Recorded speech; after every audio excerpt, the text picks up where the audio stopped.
week in gaming, Crimson Desert might be a bust. NVIDIA ticks off everybody, and Krafton's legal battle is finally over, because this is the Nerd Cave News, and I am one of your illustrious hosts, Zach Dykes, joined by my good friend and co-host, Derek Daniel. Derek, how's it going, my man?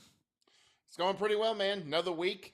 Some not like a positive news story, maybe. You know, it's like with Krafton's legal battle over for now. You know, like the CEO did come out and make a statement when they were talking about early access, saying like, "Oh, we don't really agree with the verdict." I'm like, "Of course you don't. I know you don't, because why would you?"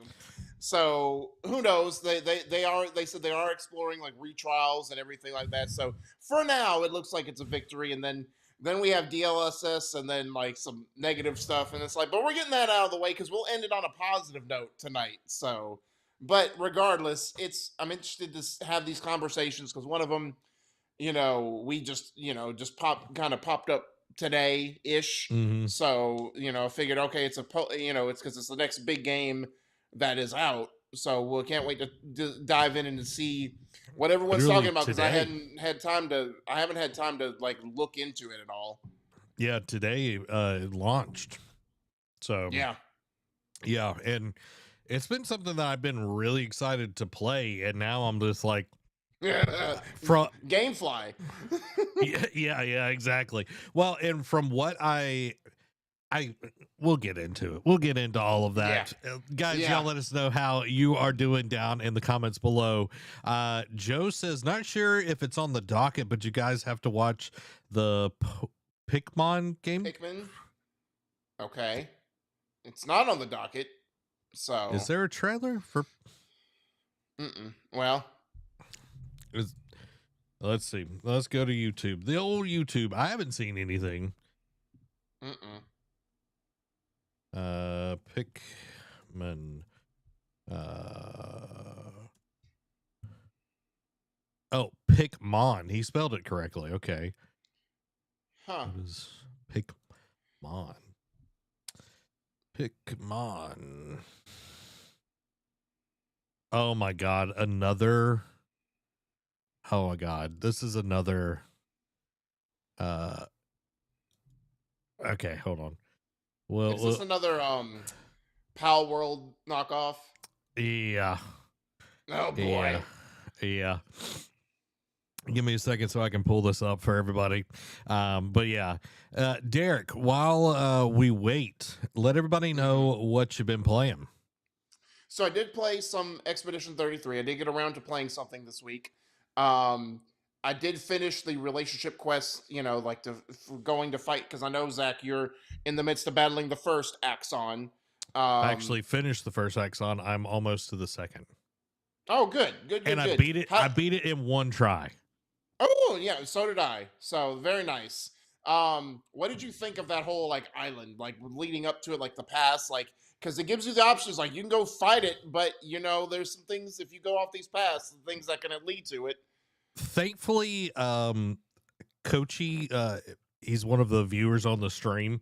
He was like, go and fight all the paths. He's like, you're gonna help yourself a ton if you go do that. So exactly, I went and did that, and it made it so much easier. And I thought it was cool because, like, when you're fighting the actual Axon, well, what you think is the Axon, like, you see all the different masks, and that does come into play and all of that. Even the trail up to it is like you go through anger and sorrow and then joy. Yeah. So yeah, it's very really cool.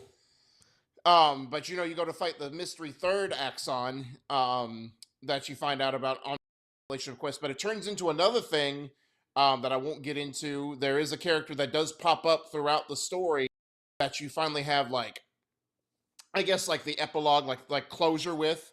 It does create tension between you and Verso, but I'm not going to get too much into that. However, there was a thing that I had, like I always like to say, reading is fundamental.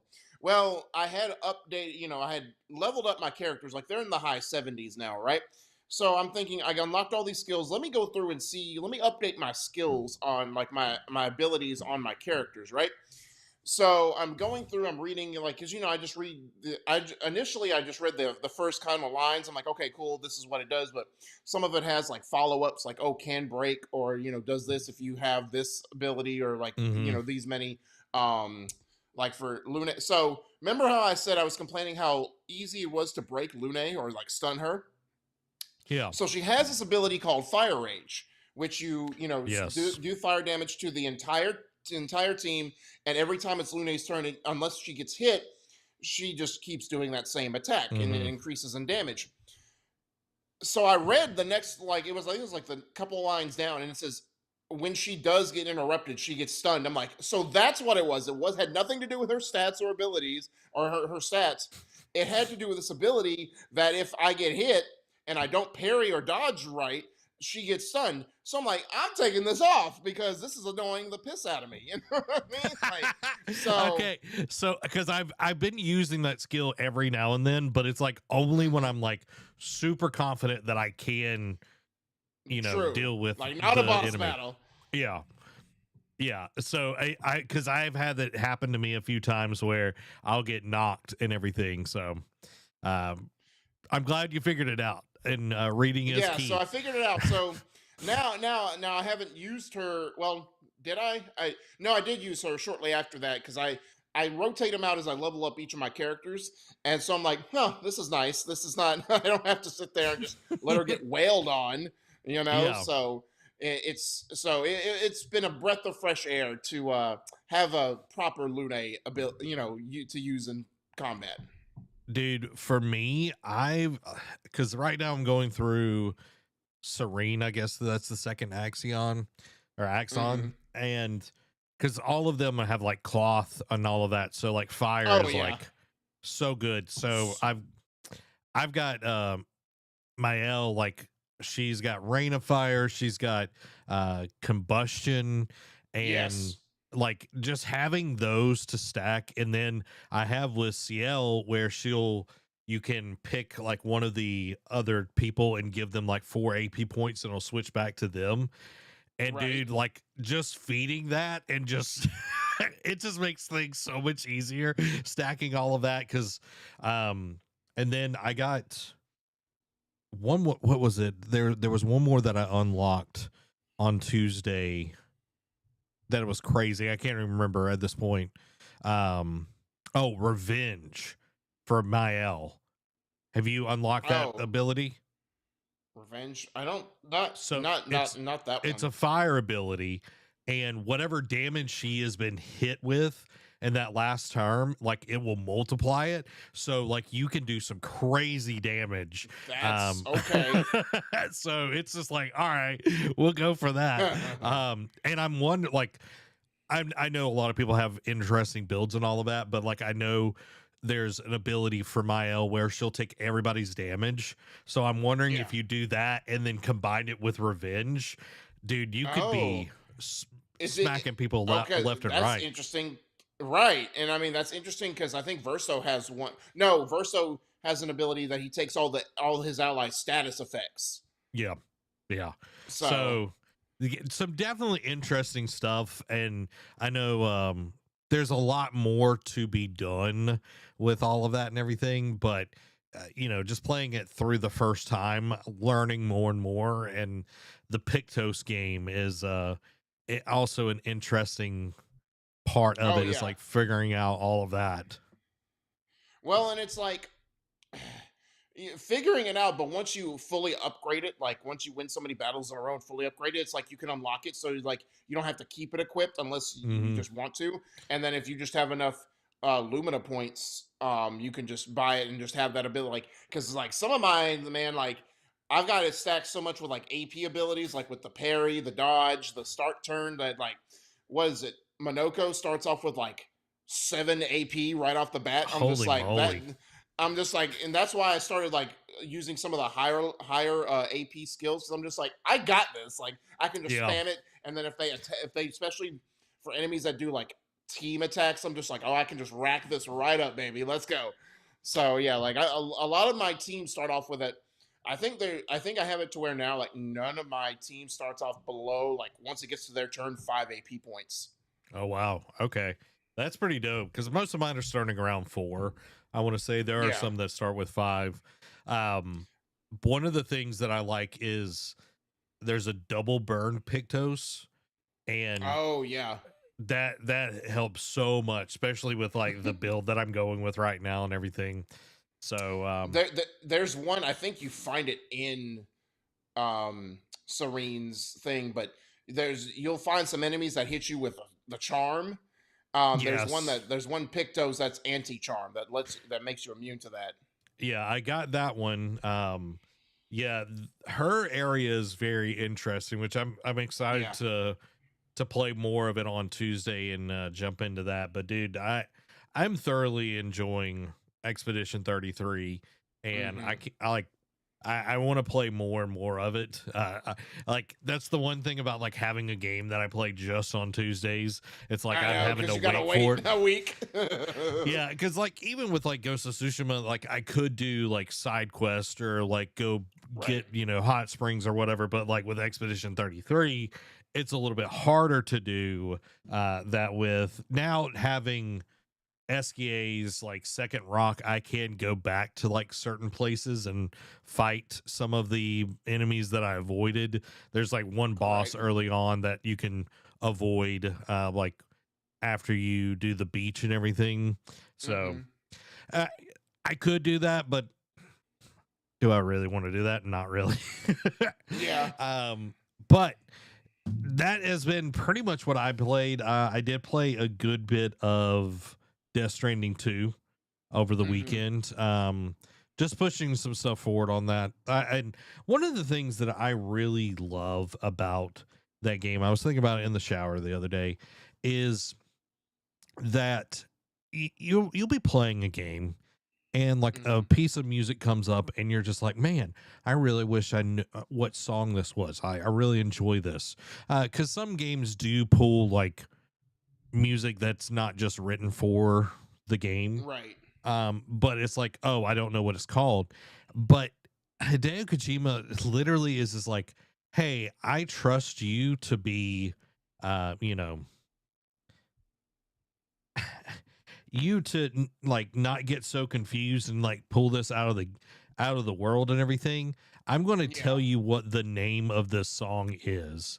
Like it literally will pop up and it's like the name of the song, and I'm like, it's just such a little detail. And like even like when someone that's like more famous or whatever will show up in the game, he will literally Mm-hmm. put the name of the actor up there, Huh. which I think Oh is yeah. pretty cool. It's just little things like that that's like in other games, I feel like they're so afraid of like pulling you out of like, oh, this is a video game. But Hideo is just Right. like, no, I trust everything that we're doing Mm-hmm. and you're going to still be in it. And I think that's Well, so and it's cool. like, and it's also like, hey, let's not wait till give you your flowers at the end at the roll credits that most people skip. Let's give you your flowers now, like when you're Yep. presented, like, hey, Guillermo del Toro is playing this character. Like let's let people know who this is that's playing you. Yeah. And it's interesting because uh, we had Guillermo del Toro in the first one, and then you Mm-hmm. have George Martin, which did like the Mad Max movies and all of that. Yeah, He's in this one. It's just interesting that he has like two like highly, you know, yeah, decorated director people. directors and So, everything in the game. But I think they really bring a good part to the game and everything. Been playing mm-hmm. that and then played a good bit of Citizen Sleeper. I'm in like the end DLC part of that, and I've Oh, just been okay. loving it. So but to Joe's comment earlier about the Pikmon game trailer, Derek, are you ready to check this out? Yeah, let's see this. Okay, so here we go. Here's Pikmon. All right, Zelda right off the rat. Literally looks like Pikachu on his back. Right.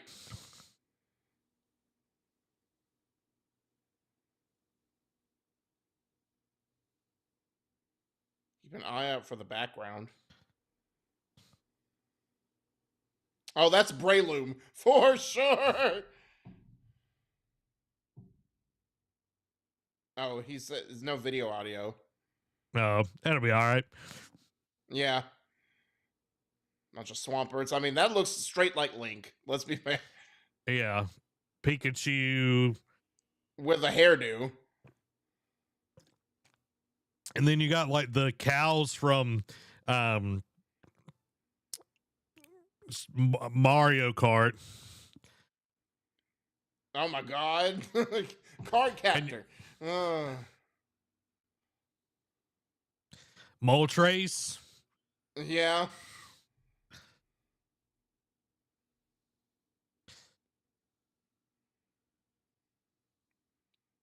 Oh no, no. Not a flamethrower. Oh no. Oh boy.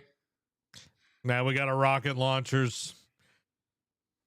Oh, look, and it's no, it's a Scarlet and Violet.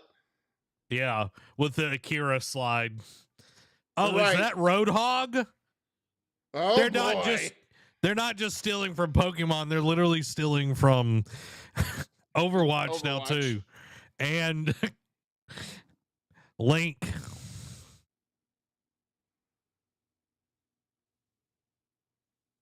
What in the world? That's supposed to be Charizard? I don't know, dude. Like, this feels like some blatant like literally Rip-offs? this is Nintendo is definitely going to sue. But look at this, that dude. one that I said was Breloom. This is Roadhog. It is. This is literally Roadhog. Like, Oh, who is man. getting paid? Like, did they come? Like, I feel like whoever it was, like, over the art direction, left Pal World, went over to Bungie, stole a bunch of stuff, and then came back. Right.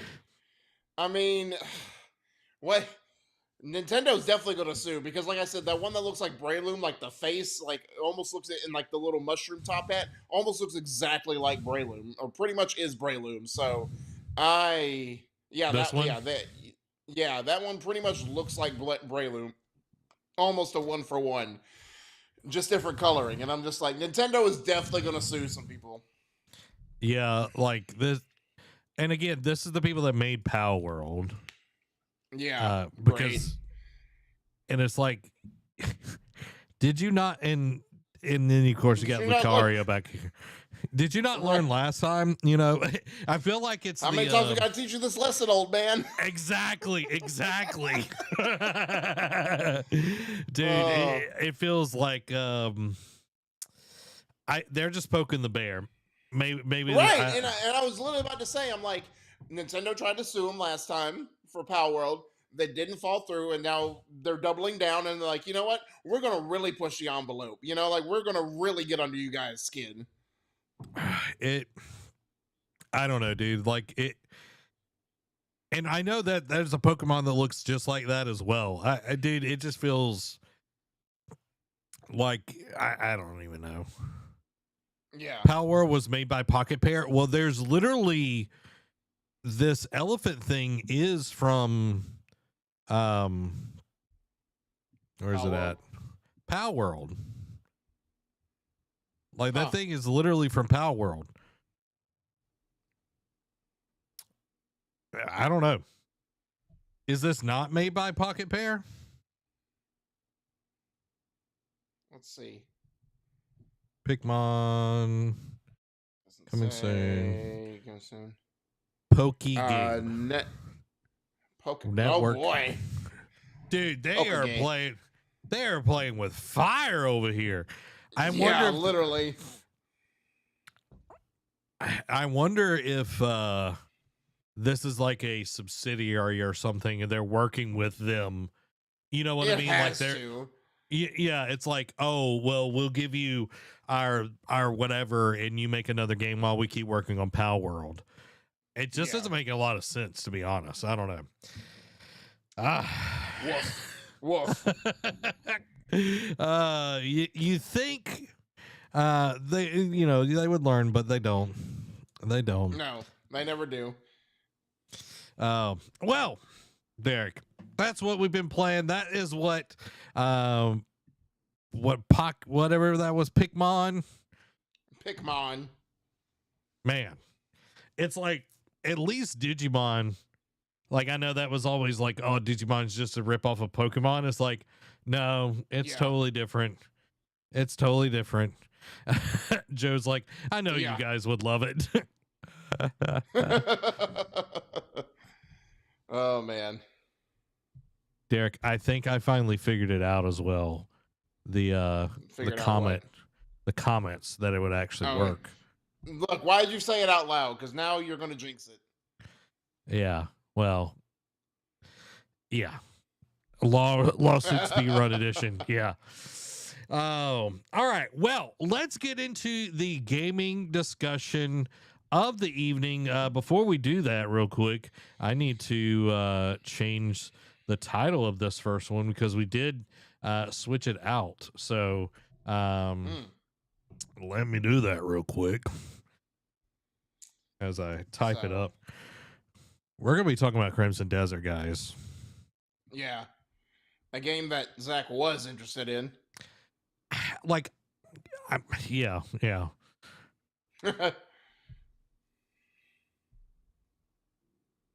Just 30%. Okay. Sorry, guys. I thought I'd updated everything, but I didn't. All right, here we go. First up on the news tonight, Crimson Desert's publisher's stock price plunges nearly 30% amid 78 Metacritic score. And this is by Wesley Ginpool over at IGN. So Pearl Abyss, the publisher and developer of Crimson Desert, has seen its stock price plunge nearly 30% in what is seen as a reaction to review scores. Excuse me. Reviews for the hotly anticipated open world action game went live yesterday on review aggregator Metacritic. Crimson Desert currently has a metascore of 78 based on 85 critic reviews, but that number is expected to fluctuate as more reviews come online in the days and weeks following today's launch. IGN's Crimson Desert review so far, based on playing the PC version, returned a 6 out of 10, although that score is not final. Although I don't see it getting much better. At the time of this article's publication, the stock price for Korean company Pearl Abyss was down almost 30%, wiping approximately $13 off the value of a share. The stock is currently valued approximately at $30 per share. Quote, apparently not good enough for the investors, said Dr. Serkin Toto, CEO of Japan Games, industry consultancy from Canton Games, in a post on social media referencing the Crimson Desert review scores. According to Seoul Economic Daily, the market had expected a Metascore in the mid to high 80s, and the lower than anticipated result appears to have weighted on the stock. The same report said Pearl Abyss spent 7 years developing Crimson Desert, with development costs coming in at 200 billion won with a B, which is approximately $133 million in U.S. currency. However, there are strong signals that Crimson Desert will be a significant hit for Pearl Abyss. Reese Elliott, head of market analysis at Alinea Analytics, said that Crimson Desert is on track for a killer launch on Steam. Alinea Analytics estimates Crimson Desert was approaching $400,000 pre-launch copies sold on Steam as of early this week, representing gross revenues of over $20 million. Quote, this game could really blow up if it sticks the landing. At the 3-day pre-launch mark, Crimson Desert's $20.3 million on Steam means it's outperforming Kingdom Come Deliverance 2 by nearly 4 times that amount, and Expedition 33 by nearly 10 times the amount, at the same point in their respective life cycles. And as Toto pointed out, Crimson Desert is currently number 4 in the US on PlayStation sales charts, behind MLB The Show 26, NBA 2K26, and Fortnite. Very solid, I would say, for an IP not well known at all in the region of the world. In that region of the world, Toto said. Zach, I know you were hyped for this, or like at least somewhat excited. And this is supposed to be the next big game. Obviously, we had Requiem last month, and then this was sandwiched in between. And the next month we get Saurus. I'm sure there's another game like in April too that we're missing, but like at least this is a sandwich, and it seems like the two end pieces of bread seem to be like they're going to be good and going to be successful. It's the filling, like the meat, the cheese, all that kind of stuff that's in between the sandwich that looks like it's not going to be so good. Obviously, a 78 is not a death sentence by Yeah. any stretch of the imagination. Now, if it were like in the low 70s to high 60s, yeah, that would definitely ring alarm bells, and this would definitely go the way of like a Concorde almost. And I feel like, but the fact that they spent, almost I know 133, but close to 150 million dollars, and spent like 7-8 years on this development cycle, you got to see a return on investment, and especially since Black Desert was a solid first entry into the gaming series, or if you want to call it that, for Yeah. them. So the fact that this is not sticking, like, because I know Black Desert was more of like an MMO online Yeah. centric game, and this was supposed to be like a huge open world, more of like an RPG that you were Mhm. supposed to, trust. And again, some of the clips I saw, I was intrigued by as well, but I was something just about it just didn't click with me. And now that I see this, I'm like, okay, I'll hold off, maybe wait for a sale or what have you. Probably will never end up getting it. But Zach, what does this mean for you? Because you were more excited for it than I was. So it is a little bit of kind of a letdown that it is reviewing lower than what I was hoping Mm-hmm. for. And when people are getting review codes pretty late, and especially the PlayStation, like the console versions, we weren't seeing anybody getting that. I was kind of like, Mm-hmm. okay, this might be an issue. I was watching ACG's review of this, and I'm going to post this in the chat. Y'all can go watch this. This dude's reviews are great. He really goes, like, they're like 30 minutes long. Like he goes into depth Right. with all of this.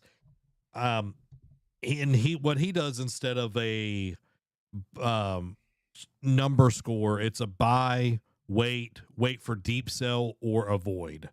And he was Mm-hmm. like, there's a lot of great stuff in here. He's like, the combat allows you to do a lot of things. He's like, but there's a very small window of margin because there's so many button combinations that you need to be able to learn how to do. He's like, that is something that hampers at times, but also can be really cool.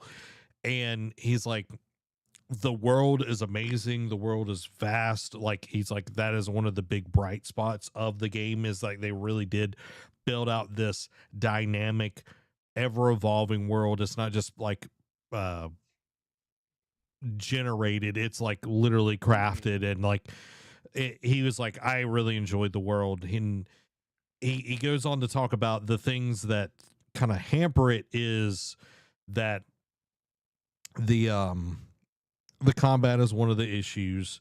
He's like, some of the progression stuff, he's like, is really difficult. He's like, you Mm. have like some very hard puzzles that you have to solve. And there's a lot of puzzles Mm-hmm. that go into that to be able to get these really cool skills, and you have to find the Mm-hmm. puzzles to be able to even start it. So he's Oh, like, okay. yeah, he's like, so there, he's like, they really want you to explore the world. He's like, the crafting is really cool, but he's like, this is not a fast pace, like, you go through the game and you get through it. He's like, this is a 400, 500 hour kind of game that you're going to be getting into. He's like, you're Right. really going to want to live in this world. He's like, he's like, another big issue was, there's definitely a separation between bosses and just everybody else. He's like, Okay. everybody else doesn't really feel like a challenge when you're fighting them. He's like, but then the boss feels like it ramps up a ton. He's like, it's way, like, there's no like scaling there. It's just like, either you're It's kind chopping of the through them. opposite of, kind of the same, but kind of the opposite of Expedition 33, where it's like, some of the enemies, like, yeah, they don't feel like a challenge, but then there are some, like, not even mini bosses, just like harder enemies that do ramp up the difficulty, that it's like will wreck shop on your Yeah. team. But then when you get to the boss fights, it's like even higher, ramps up even more. So it's similar but also different, because it's not like, okay, a vast Yeah. skill pool. Yeah. So and he's like, even over the time that I was playing, for this review, Pearl Abyss has put out a ton of updates and everything. He's like, I Mm-hmm. feel like in the next month or so, like it will have, even today, like they launched a patch for one of the things that he had an issue with, which was Okay. a revival thing that you can do. You start with like 30% less health from like your maximum when you're fighting a boss, and like the boss would literally just start pummeling you before you even got up. So Yeah. like Oh wow. Oh like wow. yeah, it was like, okay, do I spend 20 minutes getting back to where I was and have all my health, or do I roll the dice and get just bum rushed from the boss, try to revive and everything. But overall, like from this, like what I got, he gave it a weight, which doesn't mean that it's a bad thing. It's just like it's not perfect there. He's like, if you can deal with the bugs, he's like, then you're gonna be fine with this game. He's like, it's nowhere near where Cyberpunk 2077 was when it launched. He's like, this is an Yeah. actual playable game. And he's like, even with what I've seen of the console side of things, he's like, the game still plays really well. And he's Yeah. like, in so all of that being to say, I think people are that this is kind of a knee-jerk reaction. It's like, oh, this isn't as high as we thought it would be. But I also think that because of how games are these days, things get Yeah. patched super, super quick. And with all of these reviews coming out, I say probably in the next month or two, this game is going to be extremely solid. Will that Yeah. be fast enough to keep people satisfied? No, nobody's ever going to be No. satisfied in video games. No. As we see, as we talk about every week. Yeah. Yeah. Now, when it is patched up and it's ready to go, I'm going to buy it. But right Yeah. now, like I have no reason to. Like I'm still playing through Death Stranding 2. I'm still playing through Expedition 33. There's a lot of other games that are perfect right now that I can enjoy while they fix the game, and then I can go and play all the cool things that is in there. Yeah. So So I just hope that this doesn't tank and then we see Pearl Abyss, which I know Black Desert is still doing well. They're bringing a lot of money through that. I just hope that this isn't an issue going forward, and thankfully it's not a live service game, so hopefully it'll live. hopefully we won't be reporting in 2 months that, or 3 months or however long it is, that Pearl Abyss has had mass layoffs and they're working with a skeleton crew now. Yeah, Ubisoft had layoffs today as well. Oh, Yeah, shocker there. they laid off Water like is 100. wet. Yeah, they laid off. We're not laughing at the people that lost their jobs. We're laughing at how ridiculous Ubisoft is. But yeah, they laid Yeah. off like 100 people today. It's ridiculous. Jeez. Ridiculous. Oy. Yeah. Well, let's talk about another corporate overlord. Let's talk about NVIDIA. NVIDIA has ticked off the internet because NVIDIA has announced DLSS 5, injecting even more AI into games. And this is by Jacqueline Thomas at IGN. So DLSS debuted back in 2018 with the RTX 2080, and it was initially just the deep learning super sampling that it's named after. The idea was to take a game, render it at a lower resolution, and then upscale it using AI to your native resolution. DLSS has evolved a lot in the years now, and including features like frame generation, reflex, and now an AI model that injects new lighting and materials to make the scene more, quote, photorealistic. In its blog post, NVIDIA acknowledges the challenges that AI video models have faced in the past, namely their unpredictability. NVIDIA's solution is to tie the model to their color and motion vector data taken from the game engine, just like with frame generation, to keep the output grounded in the original scene. According to NVIDIA, the model is trained to, quote, end-to-end understand complex scene semantics such as characters, hair, fabric, and translucent skin, excuse me, along with environmental lighting conditions with front lit, backlit, or overcast, all by analyzing a single frame. The model then uses that information to generate images. NVIDIA showed off the new technology in a new trailer that shows it running in Resident Evil Requiem, Hogwarts Legacy, and EA Sports FC. And it definitely makes a difference, making it look like the frame was run through some kind of AI filter. It remains to be seen just how much of an impact to gaming performance this new technology will make, or whether or not it will be as popular as NVIDIA's previous iterations of DLSS.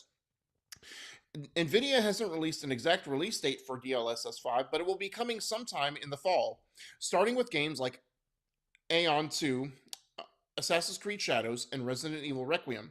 NVIDIA also doesn't announce which of its graphics cards would be compatible with this new AI filter, but it'll likely be limited to Blackwell cards like the RTX 5090 and whatever next generation GPUs NVIDIA has cooking up for next year.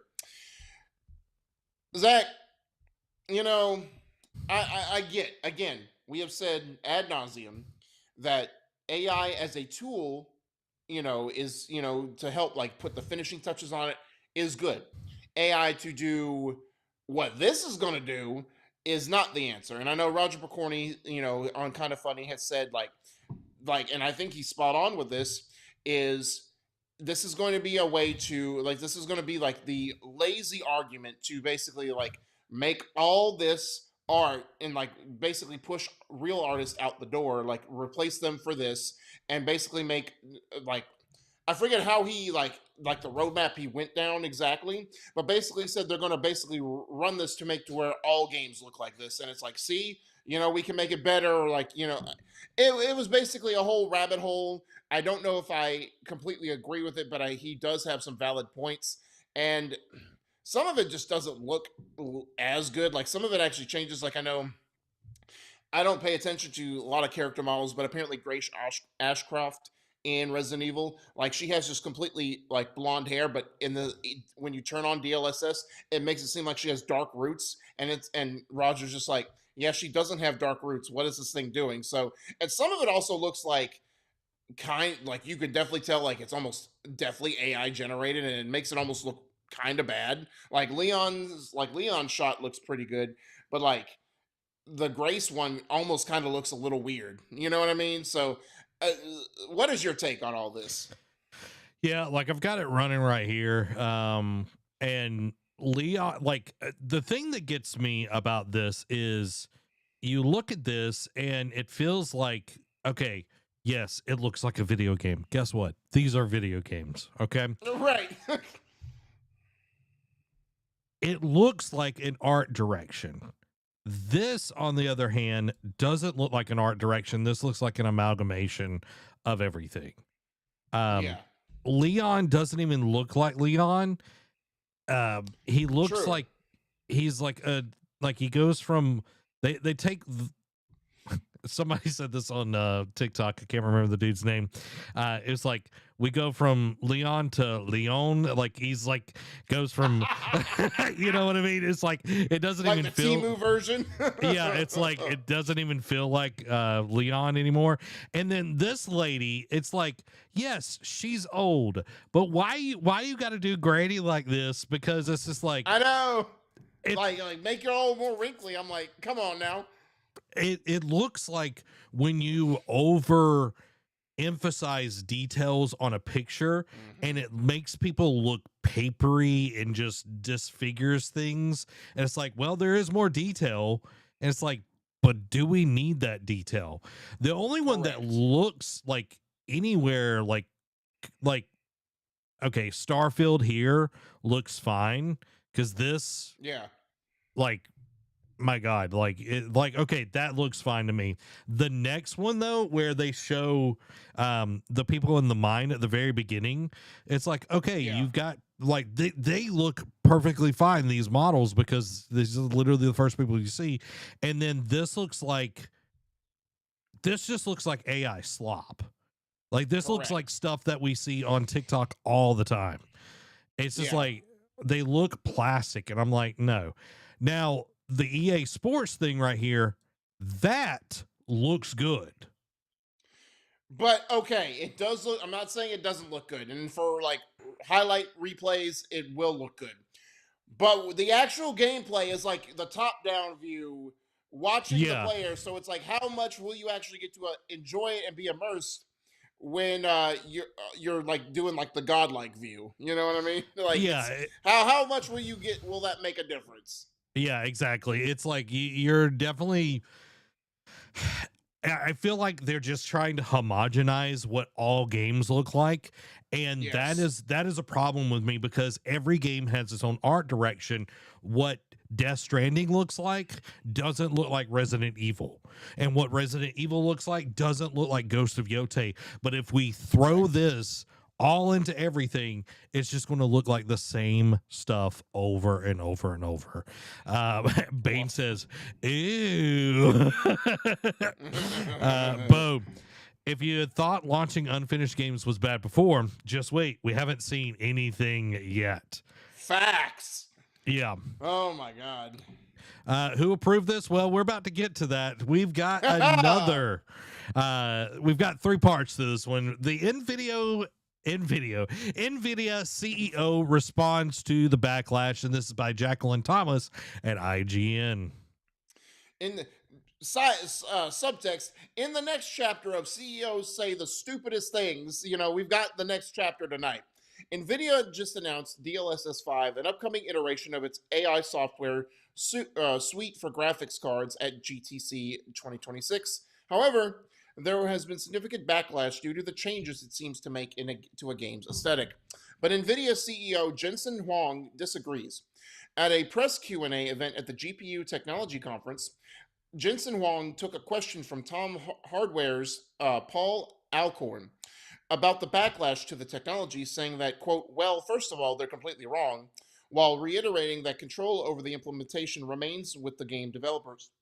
Quote, DLSS 5 fuses controllability of the geometry and textures and everything about the game with generative AI. Wong said, it's not post-processing, it's not post-processing, it's not post-processing at the frame level. It's generative control at the geometry level. And while that might be the case, much of the backlash seems to be over the aesthetic changes shown off in the trailer rather than how the technology works. In that case, it's hard to suggest that what people see with their eyes is wrong. But according to NVIDIA CEO, well, it is. We still don't know what this technology will actually look like when it launches sometime this fall, but I suspect NVIDIA will be looking for ways to show it off in a more flattering light as the year marches on. I've reached out to NVIDIA for comment on this, and I'll update this story if and when I hear back. So you want to talk about gaslighting? I mean, this is like the epitome of this almost, and it's like, bro, this is it's not that case at all. I'm like, well, what is it? And then you go off and say, oh, well, it does this. I'm like, cool, I get that, and it probably makes sense, but at the same time, my eyes tell me that, hey, this is a whole other problem, and this is what I'm talking about. It's sort of like, it's classic, you say, oh, this is what's wrong with it. Let's fix this. No, that's not what we wanted. We wanted you to fix this. Like, come on, man. I don't know. Like, talk about another CEO out of touch with reality and out of touch with what the fans are talking about and like their concerns. But I digress. Hope, again, like the article said, it'll be painting it more in a flattering light. So basically try and, dissuade you from saying like, oh, we learned our lesson, or like, hey, look, it wasn't really that bad. But it is, like, first impressions mean everything, just about. And this was the first impression, and you flopped it. So yeah, and at the moment, this is an option to be able to turn it on and off, on your game and all of that. But what happens when there's like, oh, this is always on, yeah. And it's like how Xbox One was going to be. It's like, you're always online. Yeah, and it's like, this is why we have a RAM issue, is because we're trying to force something that we don't want. Let's look at PlayStation Super Sampling that they have. It actually works, and it looks really good. Correct. It's not doing anything that's destroying the creativity. It's just boosting and doing the things that it needs to be doing. DLSS has been doing all of those things so far, and then they're like, hey, why don't we go a step further? And it's like, okay, what are you talking about, Tom? It's like, what if we re-render the game again after it's been rendered? And it's like, why we would do that? Money. Right. Money. And it's like, Mr. Krabs, money. it almost like, I'm just saying, like, I would rather stay with the 4090 than jump to the 50 Yeah. series or the 60 series that will be coming out soon enough. And it's like, Yeah. okay, if I can avoid having to deal with DLSS 5 and it changing my games, like, I want my games to look like my games. I don't want it, Yeah. you know what I mean? It's just that kind of stuff. We got one more though, Derek. We got one more from Jacqueline Thomas at IGN. And it turns out game artists don't love DLSS 5 despite NVIDIA's claims. Jeez, who could have seen this coming? Ubisoft and Capcom, respectively, didn't know about it until the trailer debuted, with a developer from the former telling Insider Gaming, quote, "We found out at the same time as the public. Capcom's art team was particularly shocked and worried by Resident Evil's trailer, given the company's anti-AI stance with previous Resident Evil games. The Capcom art team definitely wasn't alone in its reaction to the technology. Animator Mike York, who has worked on a wide variety of games, including Death Stranding 2, streamed a reaction to Digital Foundry's preview of the DLSS 5. In it, he paused at several moments to point out some of the more radical changes that the neural rendering tech made to the games. For instance, York points out that with DLSS 5 enabled, Grace Ashcroft's eyes point in two different directions, along with extra details, like wrinkles in her lips and an ear with a completely different shape. But more than that, York contends that rather than just fixing the lighting in some materials, like NVIDIA has claimed, quote, the geometry hasn't changed in the computer, York said, so you're playing the game and the geometry isn't being changed. He's right, but he has to be careful on how he phrases it. The geometry isn't being changed, but what's happening is that it's getting painted over, sort of. Every single frame is being painted over. It's actually not showing the real geometry anymore. It appears then that the new DLSS 5 algorithm is using generative AI to generate entirely new images that are anchored to the original frames. That would account for the strange aesthetic differences and changes in details in background scenery. NVIDIA does claim that developers maintain control over the intensity of the model. When I asked NVIDIA for more information on these controls, quote, they told me, the operation of DLSS 5 honors the artistic intent, in addition by providing developers with detailed controls such as intensity and color grading. Artists can use these controls to adjust global contrast, saturation, and gamma, and determine where and how enhancements are applied to maintain the game's unique aesthetic. Developers can also make or mask specific objects or areas to be excluded from enhancement. From NVIDIA's comments, it seems like developers and artists will be able to stake their claim, as it were, in certain assets to keep them from being altered by the algorithm. However, until we see these controls in action, it's not clear how much control is actually there. And also, to kind of piggyback off your earlier point, like talk about, oh, the next one, like, what if you can't turn it off? Like, okay, like you can do this until you can't. You know what I mean? Like, I'm gonna probably try and find a way to say the plan is the plan until it's not the plan anymore. You know what I mean? Why you gotta do Asha like that? Why you gotta do Asha like that? I'm oh just yeah, saying. she's from AI, so never mind. Exactly, you get it. So again, yes, cool. You could probably do all that. I want to see it, and like see, but the guy in the article, Mike York, is very poignant about it. He is, he points out, like, look, the ear is funny, like wrinkles on the lips, which is weird already. It's like she's making it seem like she's that old lady from Hogwarts Legacy, and just a whole bunch of different things, and it's just like, it's almost like stencil drawing it, and but it's like you're stencil drawing it while closing your eyes. It seems like. So I don't know. Like, this is not what we asked for. I get it, and it's weird that Capcom was thrown off by this. It's like, yeah, we didn't know, and nor do we. Like, again, they're very anti-AI. They don't want to include any of this in their games, and to see this, like, I know they don't really have that much control over it. I mean, I'm sure they'll talk to NVIDIA, off the outside of this article, and be like, hey, is there any way that our game is not included in this crap? You know what I mean? So I don't know. I'm sure some develop. It's weird that Ubisoft is against this, considering how they like to be all in the bad stuff lately. But I don't know. You know, it's Zach. What is your take on all this? Like, when I look at this, Derek, it reminds me of an image that I saw on. I found it on LinkedIn, but this was Okay. you know, because I'm a professional, Derek, and we go Right. on LinkedIn because we're professionals. But I think this is really important. Okay, so you can have all of these things. Okay, here you go.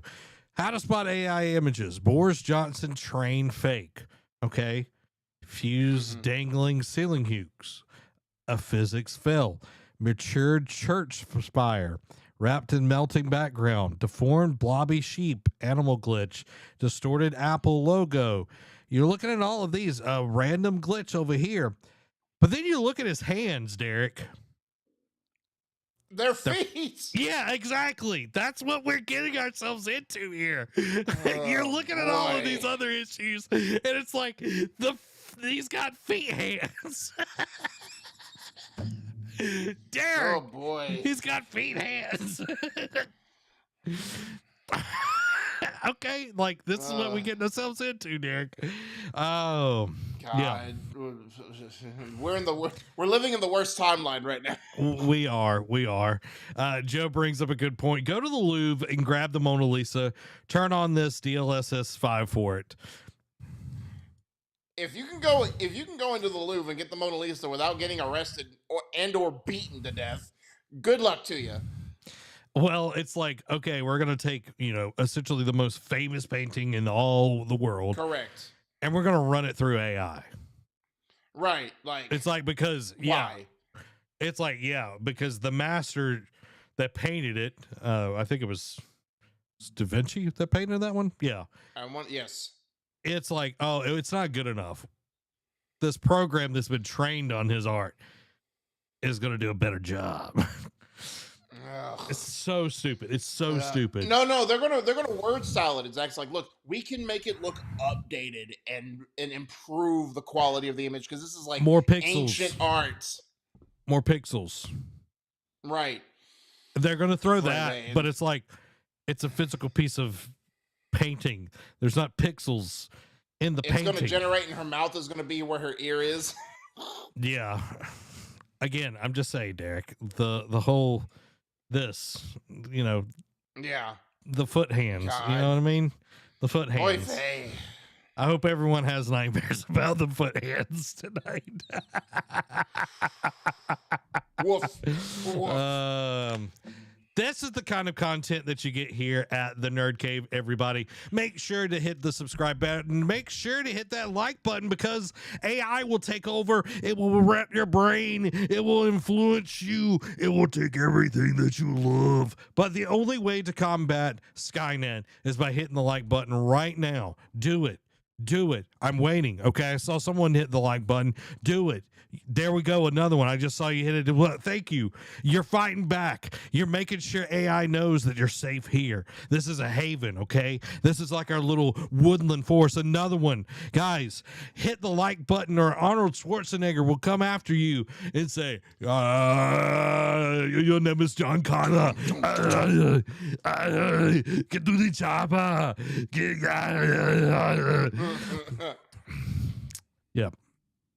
There you go, guys. That was a good Arnold impression. Thank you. Thank you. I love my Arnold. Again, guys, I'm just saying. Feet hands. That's going to be your shtick for the night. Just feet hands. All right. Guys, thank you for hitting the like button. I appreciate it. It helps us out a lot. Derek, let's move. We also appreciate, Zach, when we get some good gaming news. Yes, this is good news, y'all. So I was waiting for you to continue with it, but okay. Sorry, I was reading a comment from our viewer. Okay, Derek. Sorry. All right. Again, Derek. Oh my god. Bo says, "Gosh, I wish I was on the show tonight. This is internet gold." You know, You know, we try. produce nothing but the best. We try. Exactly. We're on the show. You know what I mean? We're on the show. All right. No AI slop here. No, not anymore. Subnautica 2 drama finally over. This is by Tom Phillips over at IGN. So we have an update, but we're going to go with the original story first. Krafton has been ordered to reinstate the former boss of Subnautica 2 studio Unknown Worlds and extend its employees' proposed $250 million bonus in a stunning legal judgment that strongly favors the game's development staff. Subnautica 2's development has been mired in controversy since Krafton dramatically fired Unknown Worlds CEO Ted Gill and other senior team members in the summer of last year. At the time, Krafton also said the game's launch has also been delayed, something it blamed on Gill, even though its team had been working toward an early access release that would have seen them eligible for that $250 million bonus. Gill and his former teammates immediately launched a lawsuit against Krafton, suggesting they were ousted to avoid that bonus being paid, while Krafton hit back and said the staff had, quote, resorted to litigation to demand a multi-million-dollar payout they haven't earned. Krafton also accused the staff of it fired of having stolen documents in anticipation of subsequent legal action, muddying the waters over their exit. The resulting legal drama has led to the surfacing of several stunning claims, such as the suggestion that Krafton CEO Changhan Kim has used ChatGPT to, quote, brainstorm ways to avoid paying Unknown Worlds bonus, and that he had also discussed his idea for an Unknown Worlds company takeover plan via Slack. Krafton, meanwhile, suggested the ousted staff had, quote, referenced racist views toward Korea and Korean people due to a note submitted by Owen Mahoney, the CEO and president of rival South Korean video game company Nexon. Ultimately, however, the legal action has resulted in a win for Unknown Worlds. Krafton itself has yet to comment. Quote, frustrated by the key employees' refusal to forfeit operational controls and facing a 9-figure liability. Krafton went searching for a pretext, the judge wrote, slamming Krafton's previous claims that Gill and others had, quote, abandoned their responsibilities. Krafton's true focus in June of 2025 was avoiding its financial exposure, the judge wrote. It knew Subnautica 2 was poised to achieve a $250 million earnout, which Kim viewed as a catastrophic failure. Krafton undertook Project X to either force a deal on the earnout or execute a takeover of the studio. Terminating the founders was one tactic explored and ultimately chosen by Krafton to accomplish its goal. Now the update. Krafton has issued the following statement on this week's decision and noted that it still has further litigation around the situation still pending, though a judge has now said the company should reinstate the boss of Unknown Worlds and extend Subnautica 2's $250 million payout to staff. Quote, Krafton puts players at the heart of every decision, and that will never change, a company spokesperson said in a statement shared with IGN. Over the past several months, Krafton and the Unknown Worlds team have worked tirelessly to strengthen the game and prepare it for an early access release, with a continued focus on delivering the best possible experience for the Subnautica community. We look forward to pushing out the newly updated version as soon as possible for players. While we respectively disagree with today's ruling, we are evaluating our option as we determine our path forward. Today's ruling does not resolve around the former executive's claim for damages or an earnout related to Subnautica 2, with further litigation still pending. In the meantime, Krafton's immediate focus remains unchanged, delivering the best possible game to Subnautica fans.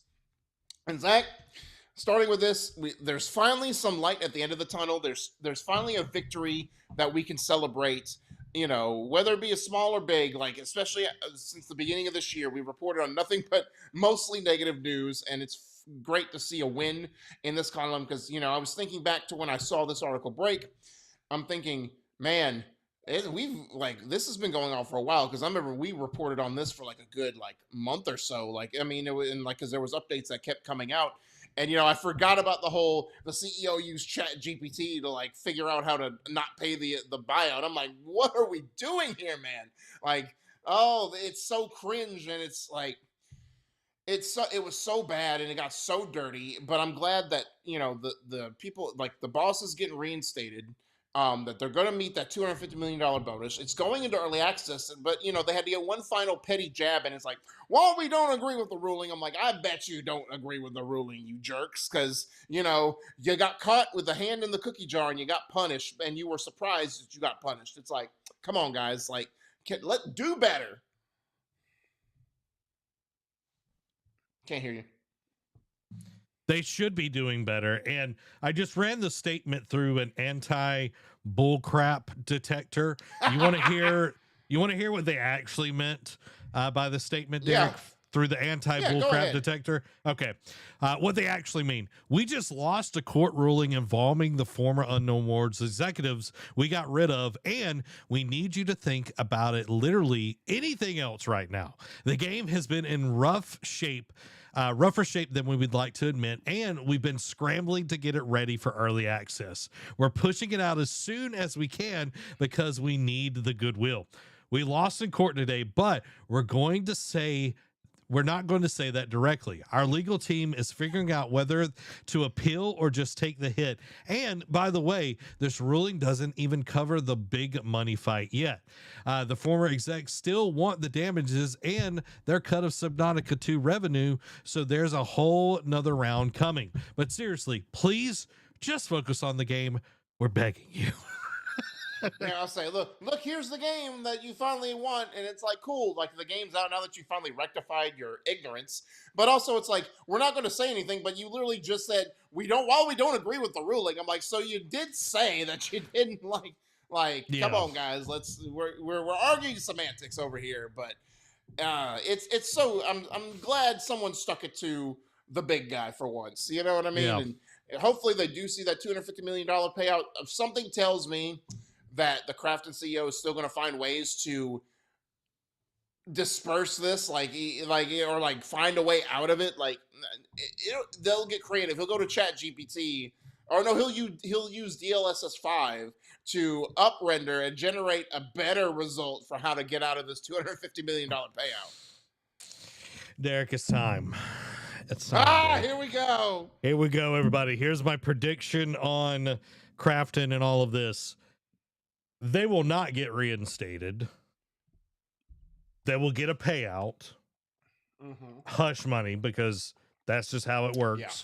They're going to get that payout. They're not going to be involved because the Krafton people don't want to deal with them ever again because they're sore losers. And Subnautica 2 will not do well in sales because of all of this, because they don't trust Krafton because of all of this. That is the prediction. Amy, I don't like the consequences of my actions. Is what she's saying that they're really wanting to say is like, oh, we got punished. Oh man, that sucks. Yeah. Also, Derek, before we go into the Patreon quick hits, oh my god. This is pretty much the same thing, y'all. This is DLSS 5 and full motion right here. This once was a person that was, 120 pounds, had a beard, but the geometry changed him into Boris Johnson, former Prime Minister of Britain, with feet hands. Wow. Guys, it's time for the Patreon Quick Hits. The Patreon Quick Hits are brought to you by our wonderful patrons. Go support the Nerd Cave by getting your very own Patreon membership to help us continue to make awesome shows just like this one, where you can support Boris Johnson getting real hands. He needs real hands, y'all. How difficult is it to drink coffee with feet hands? Okay, he needs those hands, y'all. All right, so go over, become part of the show. Socks. Grippy socks would help, but we need to get him real hands, y'all. Could you imagine face palming? You can never face palm. No, but he was prime minister, so he did overcome a lot to get to where he was, y'all. So I'm proud of you, Boris Johnson. Another obstacle in the road. Yeah. So we're removing obstacles. You can go over to patreon.com/nerdcave. Go support us on the tier that fits you best so we can help Boris Johnson This AI version of Boris Johnson. Get real hands, y'all. Now it's time for the Patreon quick hits. So first up, a rumor: first-party Xbox studio was working on a Fallout game that has now likely been canceled. Silent Hill 2 Remake has surpassed 5 million players worldwide. Open world survival shooter The Legend of California is former Overwatch lead director Jeff Kaplan's new game. Bravely Default Flying Fairy HD surprise launch on Xbox Series X and S and PC this past week. Bluepoint Dev thinks PlayStation has pulled back from PC in response to Steam Machine, not next gen Xbox. Quote, this is an Xbox announcement looks to have been pulled offline after new gaming boss Asha Sharma takes charge. Tomb Raider 1 through 3 Remastered receives new challenge mode patch. Dave the Diver in the Jungle DLC launches on June 18th with physical and collector's editions confirmed. CD Projekt Red has no plans for additional DLCs or expansions for Cyberpunk 2077. Marvel Maximum Collection arrives on March 27th. Arc Raiders is replacing some AI voice lines with dialogue recorded by human actors. What? That's crazy. Resident Evil Requiem sales hit 6 million worldwide. Far Cry 4 director Alex Hutchinson believes asset reuse in games is essential, and devs redo too much stuff. Onimusha, Way of the Sword director, confirms the team is working on the final stages of development. WB Montreal reportedly has suffered layoffs. Okay. Lego Batman Legacy of the Dark Knight moves its release date up a week to May 22nd. Claire Obscure, Dispatch, and Ghost of Yote lead the 2026 BAFTA Game Award nominations. Tunic is getting a Switch 2 update, according to publisher Finji. Fortnite adding ability to create your own Star Wars games this week. New PlayStation Portal update rolling out now with 1080p high-quality mode and refined cloud streaming experience. Switch 2 update allows Switch games to run in TV mode while in handheld mode. Starfield officially comes to PS5 on April 7th. Subnautica 2 will finally enter early access in May following year of delays and legal drama. Mind's Eye becomes self-published as IO Interactive ends collaboration. Embark Studios parts ways with co-founder following misconduct allegations. Highguard microtransactions are reportedly being automatically refunded by Sony. Final Fantasy IX animated series Black Mage's Legacy is officially in the works at Eurovisual. Shinobi Art of Vengeance DLC pits Joe Musashi against Sega villains like Dr. Eggman and Goro Majima. Fresh out of the oven, Double Fine reveals Kilm's open beta running from April 9th to the 11th, a price point of $20 and an April 23rd release date. Vice plots Payday movie and TV projects as part of new partnership with Starbreeze. Xbox update lets you disable quick resume for specific games. And lastly, Take-Two boss says the idea that AI tools will mean everyone can create video games doesn't stand to reason. A lot of good stuff there, Derek. A lot of good stuff there. I'm just, like Arc Raiders, like I haven't played the game, but them adding, like taking out AI and putting in real humans, crazy. Like what are they doing here? Well, it's like, I know that they're a smaller team and everything, and I'm glad that they've had success. Right. And they see that, hey, we're doing really well. Let's bring in real voice actors. Let's make this more of something we would be proud of. And it's like, okay, like I'm down with that. But do you see other games? Like I know the finals did the same kind of stuff. I think it's the same team that did the finals as well. Same developer at least. So. And it's like, okay, that one didn't do as well. Like it kind of faded off. And it's like, all right, this one's done well enough. We can get real people in. And it's showing people, it's like, hey, you might start with AI. And like, that's not the greatest thing, but you can get to the point where you actually have real people doing this. Correct. Zach, does Kilm release date do anything for you? I know you were interested in it. I know you'll probably play the beta, right? And just to get more of a feel for it to see if you actually want it. Yes, I want to try it. I don't think it's like one of those I'm going to play it forever type deal. Right. And like the beta might be as much as I play it.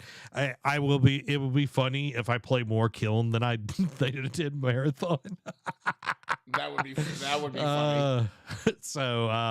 Yeah, I'm excited for it. I hope it does well because I love Double Fine. Their games are quirky and weird and everything. Mm-hmm. I don't play everything that they do, but hey, I love Tim Schafer. I think he's a great dude. He knows what Correct. gaming should be, and I'm excited, dude, for everything that's going to go on there.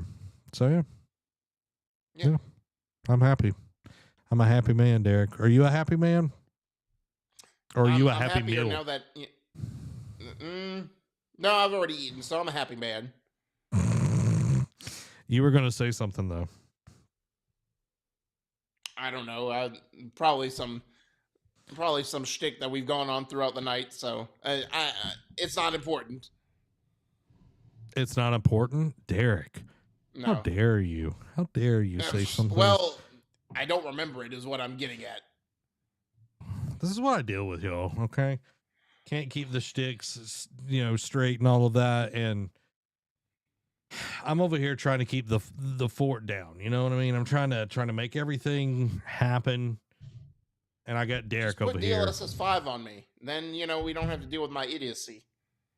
Okay, let's DLSS Derek real quick. Let's see. Can we do that? Can we do that? Also, I'm trying to. I'm trying to make a poster over here. Be very afraid, y'all. We're AI-ing over here, okay? Of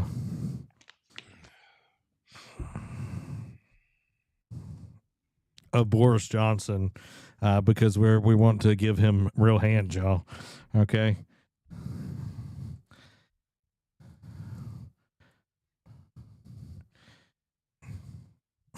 This is why we have a RAM issue. Okay. This is what DLSS 5 is, y'all. Is this junk right here? All right. Amy said earlier, he's on one, Derek. Proceed with caution. See, This is what Boris Johnson could look like with hands, y'all. Okay, right. We've got to help Boris Johnson get real hands. All right, this man doesn't have hands. He's got feet. He's got feet for hands. Help Boris Johnson, y'all. Go to Patreon. So do you think he's got hands for feet? I don't know. Well, my original concept was this, that he does have like simian-like hand. Yeah, I was going to say Planet of the Apes. Yeah. Boris' struggle is real. After a bizarre accident, he needs your support to get proper limbs. He can't walk, stand, or wave normally. Join the Feet for Boris campaign. Sign the petition. Donate to the cause. I support now. We demand real appendages for Boris.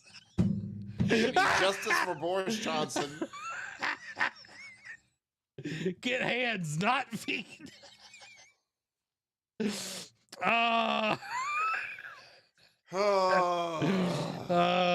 See, this is why y'all watch the Nerd Cave News, okay? You never know what kind of tangent we're gonna go on. You just never know. Yeah, no one is here to reel me. No one is here to reel me in. Okay, let's just be honest. No one is here to reel me in. All right. Not without trying. Lord knows me and Amy have tried, but not around here. Not around here, partner. Not around here. Well, that does it for tonight, y'all. Is tangent the right word? Maybe enlightenment. Maybe enlightenment. Why did you ask that? I would think enlightenment. You know what I mean? I'm here to Call it whatever you want to. He can't afford the hand and feet swap surgery. No, it's very difficult as I bang my see. Guys, I'm predicting that AI Boris Johnson will never ever get feet for hands for feet. Just saying, you know. But guys, go over to patreon.com/nerdcave. Support us over there. It helps us out a ton. Amy says, yeah, Zach, Derek, Derek and I try, but Zach is a force to be reckoned with. I'm like a force of nature. You know what I mean? It's like climbing Mount Everest. Yeah. A lot more hair, though. A lot more hair. Well, there you have it, everybody. Make sure over the weekend to play some video games. Hold somebody that you love and kick Derek right in the jaw. This has been Zach. And Derek. and don't forget him, y'all. Don't forget him. And AI Boris Johnson.